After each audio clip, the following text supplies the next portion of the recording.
Hello there, everybody, and welcome to Prim ASMR. I want to wish you guys a happy October. I hope you're having a wonderful month. I'm not sure if you've heard of this before, but it is called Little Gloomy's Crypt of Creeps. Little Gloomy's Crypt of Creeps. And I've already kind of looked through this book a little bit. I've never actually read any of the Little Gloomy's comics before, but I looked through this and it looks so cool.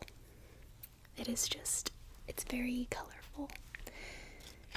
So I'm going to show you a close-up of all the pages before I start reading anything to you, okay? So the front, you can see this pumpkin, this jack-o'-lantern head.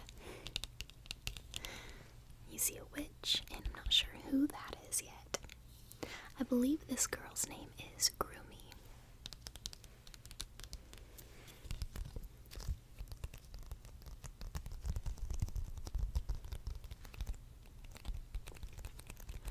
So before I open the comic and start showing you the pages, I'm going to flip over to the back and just show you this cool little illustration. And it says, sleep, sleep, sleep, sleep. So that is perfect for today's video. I hope this video can relax you enough to just soothe your mind and let you drift off into a nice, relaxing rest. There's going to be a lot of page-turning sounds and up-close reading. Okay. So the first page looks like this. You will see a closer look when I actually start reading.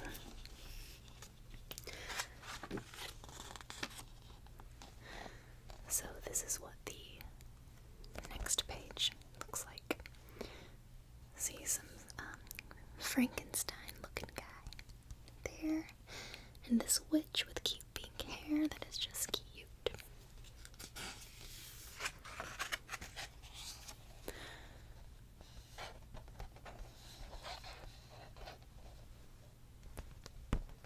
See, I told you it was colorful. This is the only Little Gloomy comic that I have right now. I'm very new to Little Gloomy, so if I like this one and if you guys like it, I will look for more to do for next October.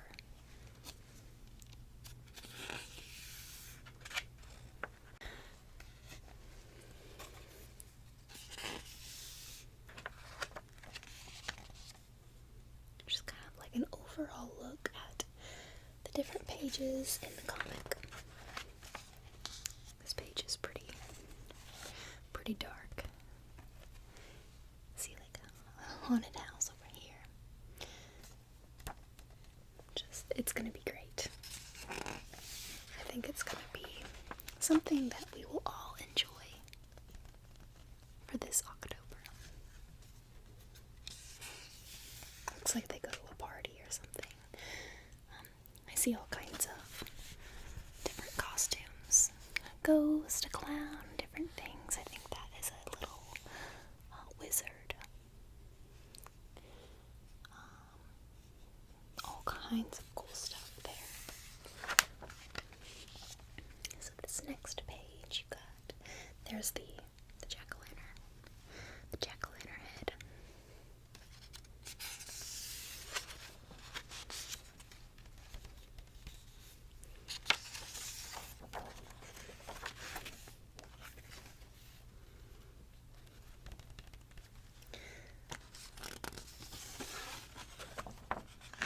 And then this is the very last page. So it's not too long of a comic, but it is full of cool stuff. And I think that it's going to make for a pretty cool episode. Okay. So while I read this, the camera is going to be flipped towards just the comic book. That way you are getting just all the visuals of the comic itself. I can read even more close up. Okay? So I hope you enjoy, and I hope you have a nice, relaxing night of sleep after this. Okay? Little Groomy's Crypt of Creeps.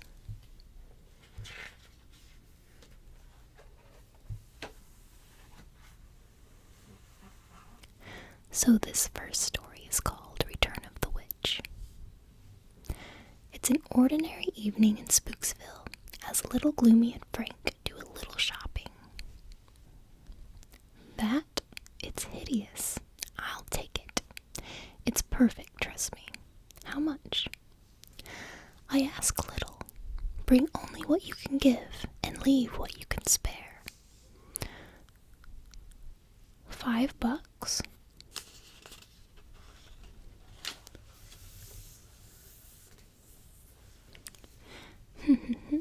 Ka-ching. Gasp. Can it be? It's Evie, the rotten little witch. Those gullible fools. Gloomy has fallen right into my trap. When she puts on that enchanted pendant, my spells will make her a brainless servant of my magic. She will be compelled to come to my lair. And then I will at last complete the spell that will make me the most powerful witch of all the Frightsylvania.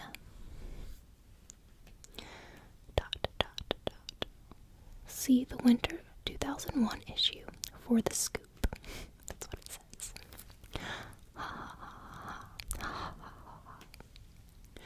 Much, much later. What is taking her so long? She should have at least tried on that infernal trinket by now. She should have been under the mental compulsion to come directly to me. The spells I wove into the pendant should have been irresistible. She should have been here by now. Creak, creak, creak, creak. Ah, that must be her. The moment I have longed for has finally arrived. No, you gave that disgusting amulet to it. What did you think I was going to do? Wear that ugly trinket? Today's its birthday, so I bought it for it. You've now thoroughly confused me.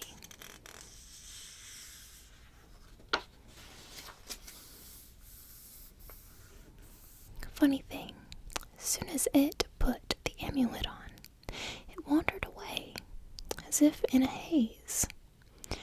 It always wanders away in a haze. This was different. It's like he was compelled to go somewhere. Compelled? The only place it felt compelled to go is back to the yard to eat dirt. Now that's just abnormal. You mean abnormal? Like your brain? Cut me some slack. I was built the way I was built. Anyway, I hope it likes the amulet. It, who follows you around like a puppy and hugs everything in sight. I'm sure it loves it. All right, all right. Blur. I command you to stop hugging me already. You disgusting walking pile of slop. Curse you, Gloomy. I don't know how you tricked me, but this time you've gone too far. Cut it out already. You're squishing me. Blurg. The glob, Gloomy. It's huge. It's devouring the city, and it smells terrible. Elsewhere, Gloomy, a giant weird slimy creature, is devouring the city. And... What do you mean, and? Someone has to stop it.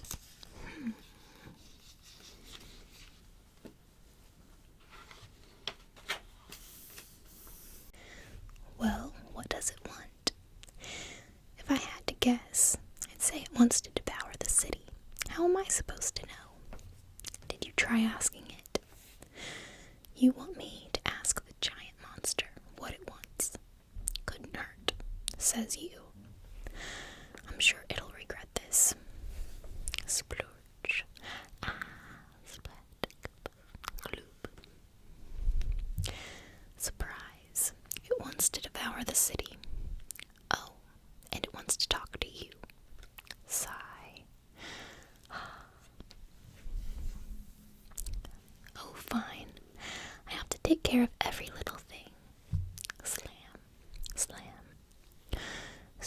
How's your chat? It tried to eat me. I hate that.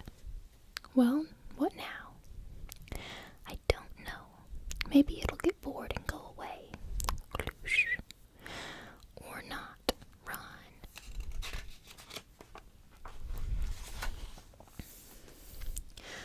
Gloomy.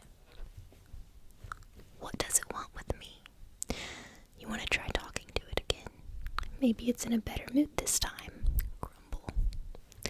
Gloomy. Please tell me there's a secret door here. Sorry, no. I said please. Can't you at least humor me? And then they were eaten. No, really. That's it, the end. Alright, fine. They weren't eaten yet. Be here next issue for the thriller conclusion to our story. And to discover the strange secret behind the glob. Once long ago, there was a brave little kitten who had a great adventure. But this is not his story. I'm not sure why I've even brought it up. Sorry about that. Anyways, when we last left off, a giant mountain of semi-cement slender was terrorizing the world of Fredylvania. The odoriferous ooze had found its way to the home of a young girl named Little Gloomy. Now, Gloomy and her friend Larry must defend themselves against the menace known as the Glob. Part 2. Gloomy. I'm right here. You don't have to shout. Gah, it's sticky. Of course it's sticky. It's made of, what? Well, I'm not actually sure. But it does smell awful.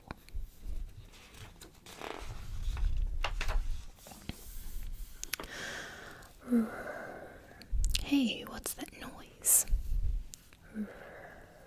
Oh, great. What? What are you, blind? It's Simon.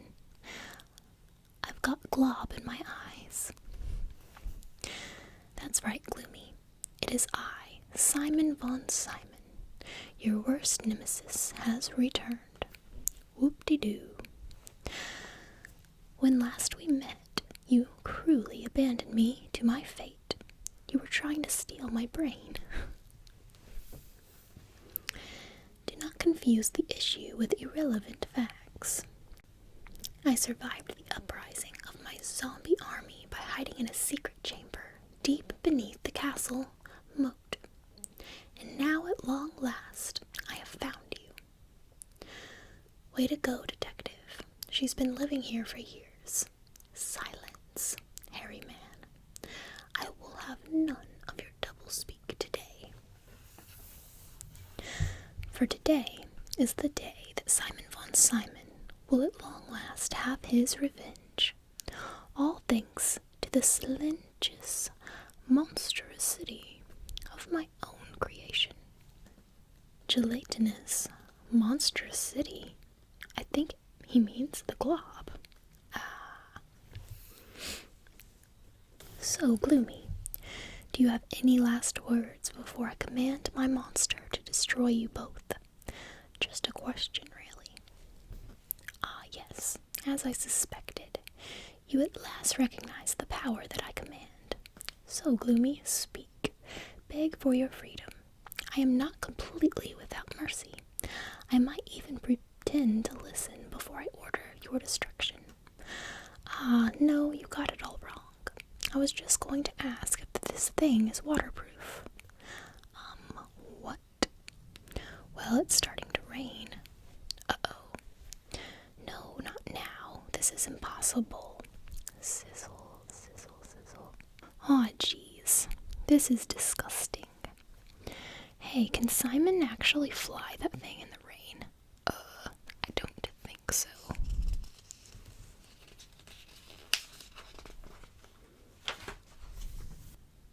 Curse this contraption. Fly, I command it. Gah. Well, there we go. You don't seriously expect me to believe you planned all this, do you? Believe what you like. Oh, come on. You had no idea it was going to rain. That was a total stroke of luck. It worked, didn't it? I guess. Ugh. I've still got glob Later. ... You win this round, Gloomy, but I will return, and next time you will truly pay. So swears. ... Simon Val Simon. The end. So it looks like the next story in this comic book is Night of the Crows. It began quietly. A rustle of feathers, a peck at the window. Before long, their numbers grew. The bright moon was blotted out by the sinister shadows as more of their kind arrived to fill the night sky. They took roost in the trees, and they nested on the rooftops. The insects were first to suffer from the invasion of the skies. Many rare species were haunted to the brink of extinction upon the arrival of these black-winged demons. The bats that one would normally see as shadows in the deep moonlight retreated to the deep caves that they once called home. And so with all other winged creatures driven into hiding, the sky now belonged to them fully, and as is often the case with their kind, they were the hurdles of a greater evil yet to be revealed. Geez, what's with all the birds tonight?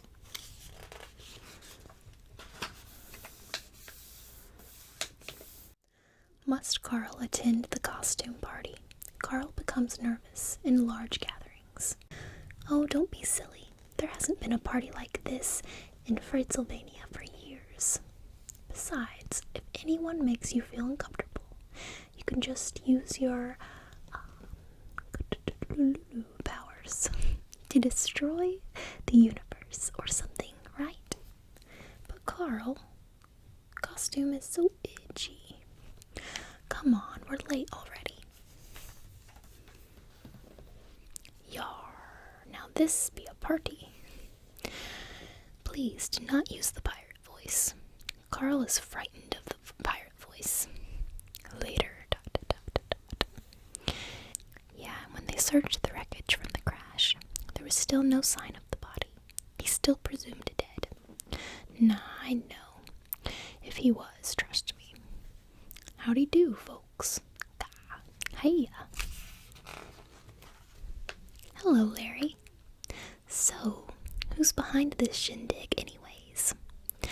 I had thought it was the town council, but they all seem to be in the dark.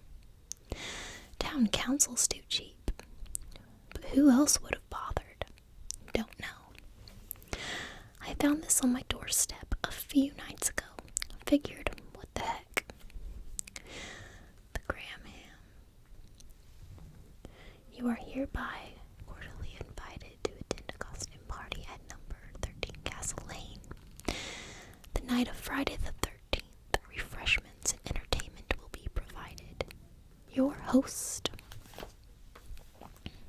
Yeah, that's what I got too. Seems like everyone in town did. Carl did not. Carl is not loved. Carl was forced to crash this party against his will. Oh, will you stop going on about that already? You live alone on a little boat in Skull Harbor. You need to get out and meet some people. Hey, what's up? Huh? I guess I'm there gonna be some kind of Ling? Larry? Are you? What's? Carl is sleepy.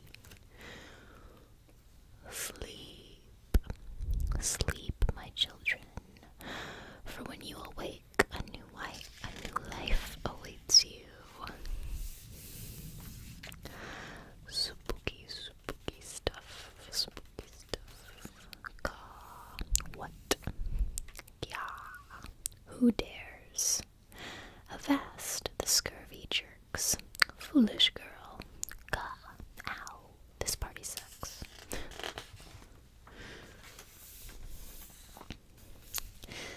Now explain how you were able to resist mine. You are protected by my ancestral curse. I'm what? Ah, I see now. It seems I am to be denied of the pleasure to collecting your soul. Pity. Yeah, very sad. Now can we back up to the part about the ancestral curse? I'm curious about that.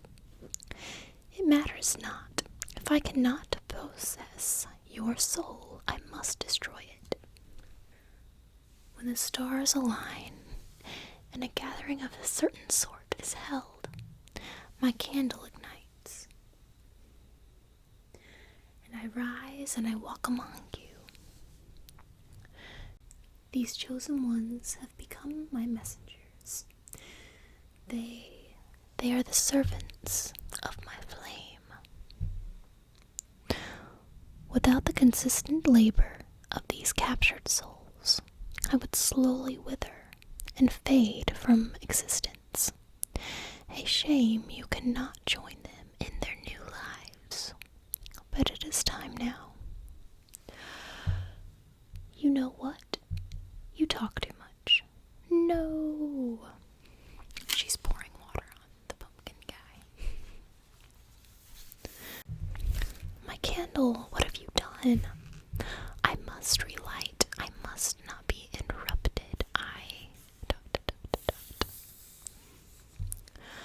Cough.